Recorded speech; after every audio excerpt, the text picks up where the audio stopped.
નમસ્તે વિદ્યાર્થી મિત્રો આજે આપણે કેન્દ્રાનુરાગી વિસ્થાપન પ્રક્રિયા વિશે વિસ્તૃત માહિતી મેળવીશું. મિત્રો સૌથી પહેલાં કેન્દ્રાનુરાગી વિસ્થાપન પ્રક્રિયા કહેવાય કોને? તો મિત્રો કોઈ રાસાયણિક સંયોજનમાં સામેલ ઘટકો પૈકી કોઈ એક ઘટકનું અન્ય ઘટક દ્વારા વિસ્થાપન કરવામાં આવે, એટલે કે તેનું સ્થાન લેવામાં આવે, જેને આપણે વિસ્થાપન પ્રક્રિયા કહીએ છીએ.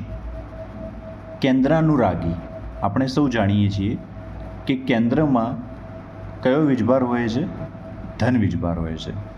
હવે આ ધન વીજભાર પ્રત્યે આકર્ષણ ધરાવતું હોય, કેન્દ્ર તરફ આકર્ષણ ધરાવતું હોય એવા કોઈ પ્રક્રિયક દ્વારા બંધારણમાં સામેલ અન્ય ઘટકને ત્યાંથી રિમૂવ કરવામાં આવે, દૂર કરવામાં આવે અને એની જગ્યાએ પોતાનું સ્થાન લેવામાં આવે, જેને આપણે કેન્દ્રાનુરાગી વિસ્થાપન પ્રક્રિયા કહીએ છીએ.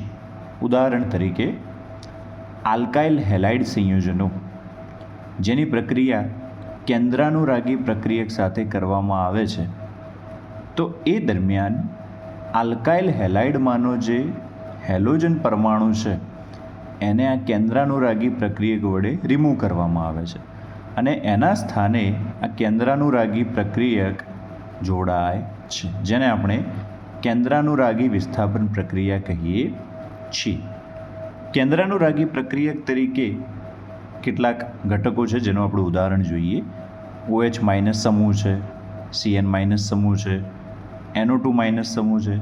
હવે આ કેન્દ્રાનુરાગી પ્રક્રિયકો જ્યારે આલ્કાઇલ હેલાઇડ સાથે પ્રક્રિયા કરે છે ત્યારે કેટલીક વાર તેમાં વિવિધ પ્રકારના સંયોજનો આપણને પ્રાપ્ત થાય છે. ઉદાહરણ તરીકે આલ્કાઇલ હેલાઇડની પ્રક્રિયા જ્યારે CN માઇનસ સમૂહ સાથે કરવામાં આવે છે ત્યારે જો કાર્બન પરમાણુ સાથે CN માઇનસમાંનો કાર્બન પરમાણુ બંધ બનાવે છે તો એ દરમિયાન જે સંયોજન રચાય છે તેને સાયનાઇડ સંયોજનો કહેવામાં આવે છે.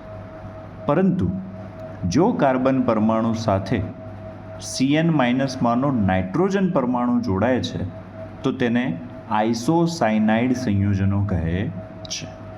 એ જ પ્રમાણે મિત્રો આલ્કાઇલ હેલાઇડની પ્રક્રિયા જ્યારે NO2 માઇનસ સાથે કરવામાં આવે છે ત્યારે કાર્બન પરમાણુ સાથે NO2માંનો નાઇટ્રોજન પરમાણુ બંધ બનાવે છે તો એ સંયોજનોને નાઇટ્રોમિથેન સંયોજનો કહેવામાં આવે છે.